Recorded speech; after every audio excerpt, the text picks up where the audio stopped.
매일 성경 묵상을 돕는 해설 가이드입니다. 안녕하세요. 묵상 코치입니다. 함께 읽고 나눌 말씀은 로마서 2장 1절에서 16절까지 말씀입니다. 바울은 하나님의 심판이 이방인들뿐 아니라 유대인들에게도 임할 것이라고 합니다. 하나님은 사람을 차별하지 않고 각자 행한 대로 심판하시는 분으로 소개됩니다. 율법에 있는 유대인은 율법을 따라, 율법이 없는 이방인은 그 양심을 따라 심판받을 날이 있음을 선언합니다. 1절에서 12절 읽겠습니다. 그러므로 남을 판단하는 사람아, 누구를 막론하고 내가 핑계대지 못할 것은 남을 판단하는 것으로 내가 너를 정죄함이니 판단하는 내가 같은 일을 행함이니라. 이런 일을 행하는 자에게 하나님의 심판이 진리대로 되는 줄 우리가 아노라. 이런 일을 행하는 자를 판단하고도 같은 일을 행하는 사람아, 내가 하나님의 심판을 피할 줄로 생각하느냐? 혹 내가 하나님의 인자하심이 너를 인도하여 회개하게 하심을 알지 못하여 그의 인자하심과 용납하심과 길이 참으심이 풍성함을 멸시하느냐? 다만 내 고집과 회개하지 아니한 마음을 따라 진노의 날, 곧 하나님의 의로운 심판이 나타나는 그날에 임할 진노를 내게 쌓는도다. 하나님께서 각 사람에게 그 행한 대로 보응하시되 참고 선을 행하여 영광과 존귀와 썩지 아니함을 구하는 자에게는 영생으로 하시고, 오직 당을 지어 진리를 따르지 아니하고 불의를 따르는 자에게는 진노와 분노로 하시리라. 악을 행하는 각 사람의 영에는 환난과 공고가 있으리니 먼저는 유대인에게요 그리고 헬라인에게며, 선을 행하는 각 사람에게는 영광과 존귀와 평강이 있으리니 먼저는 유대인에게요 그리고 헬라인에게라. 이는 하나님께서 외모로 사람을 취하지 아니하심이라. 1절에서 바울은 남을 판단한 사람아 라고 누군가를 호칭합니다. 이것은 가상의 대하 상대자를 설정하는 것인데, 그는 1장 18절부터 32절에 열거된 우상숭배와 그것에서 파생되는 각종 악행들로부터 자신은 예외라고 생각하며 다른 사람을 판단하는 사람입니다. 그에게 바울은 너도 같은 일을 행한다 라고 말합니다. 여기서 같은 일은 바울이 1장 32절에서도 지칭한 이 같은 일, 즉 1장 29절에서 31절에서 열거한 악행들을 말합니다. 같은 악행을 저지르면서 다른 사람을 판단하는 것은 자기 자신을 정죄하는 것임을 상기시키며, 바울은 그도 동일하게 하나님의 진리를 따라 심판 안에 놓여 있음을 상기시킵니다.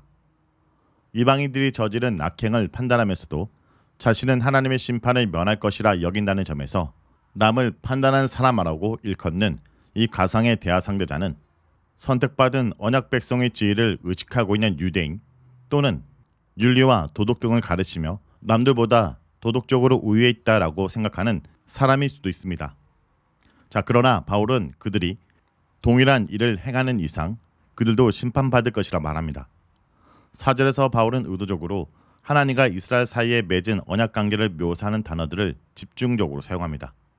하나님의 인자하심, 용납하심, 길이 참으심은 구약에서 이스라엘 향한 하나님의 언약적 신실하심과 유대인들의 선민적 지위를 설명할 때 중요하게 사용되는 개념들입니다. 5절에 등장하는 하나님의 의로우신 심판의 날에 대해서도 유대인들은 자신들은 구원을 받고 악인들이 심판받는 날로 여겼습니다. 그러나 바울은 남을 판단한 자들아 라고 말하는 이 대하 상대자에게 4절과 5절에서 두 번이나 회개하라고 경고합니다. 하나님의 인자하심은 그로 하여금 회개할 기회를 주시기 위함인데, 회개치 않음으로써 인자하시고 용납하시고 길이 참으시는 하나님을 멸시하고 있다는 것입니다. 그 결과 심판의 아래 진노를 면치 못할 것이라 말합니다.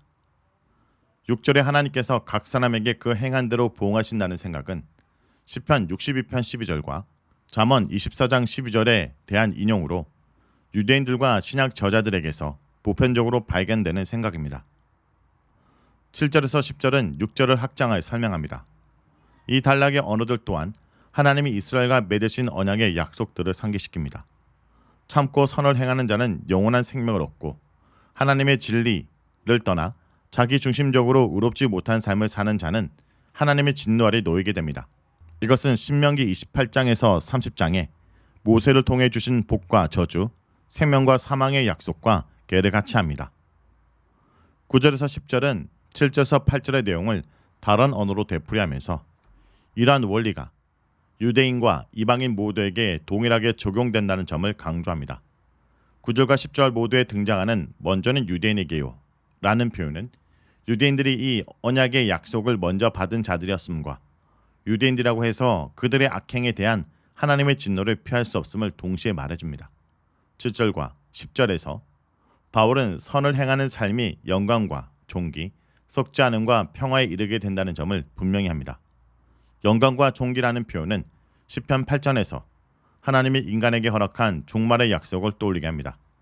즉 시편 8편의 약속이 선을 행하는 유대인들과 이방인에게 차별 없이 실현된 것이라는 점입니다. 이 점에 있어서 하나님은 외모로 사람을 취하지 아니하십니다. 문제는 선을 행하는 각 사람이라는 조건입니다.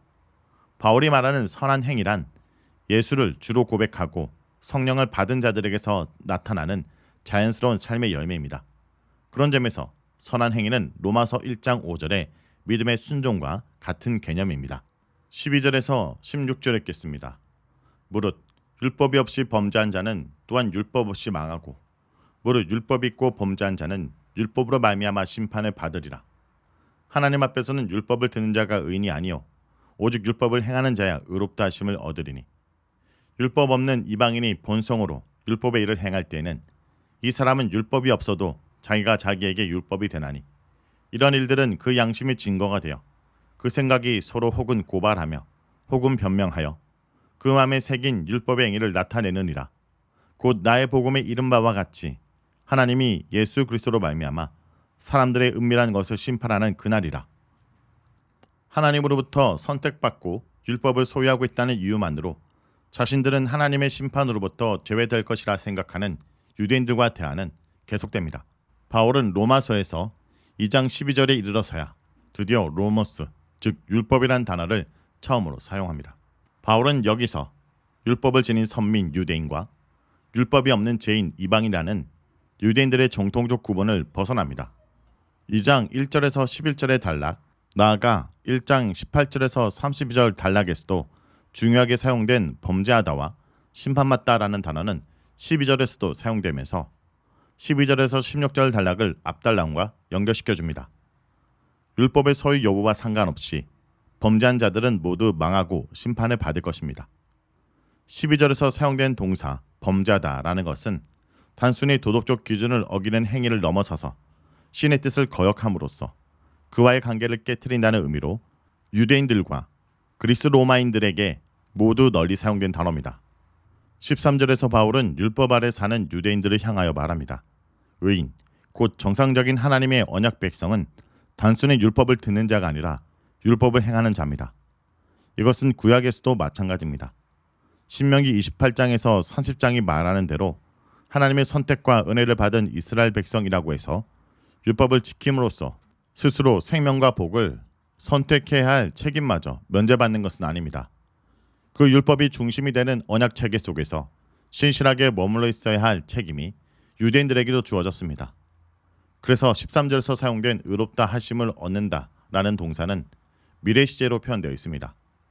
그 의로움은 16절에 최후 심판에 최종적으로 주어지는 것입니다. 14절과 15절에서 바울은 율법이 없는 이방인이 율법을 요구하는 바를 행할 수 있는 가능성에 대해 이야기합니다. 여기서 이 이방인은 누구를 가리키는 걸까요? 복음을 듣지 못하는 이방인일까요? 아니면 이방인 그리스도인들을 가리키는 걸까요?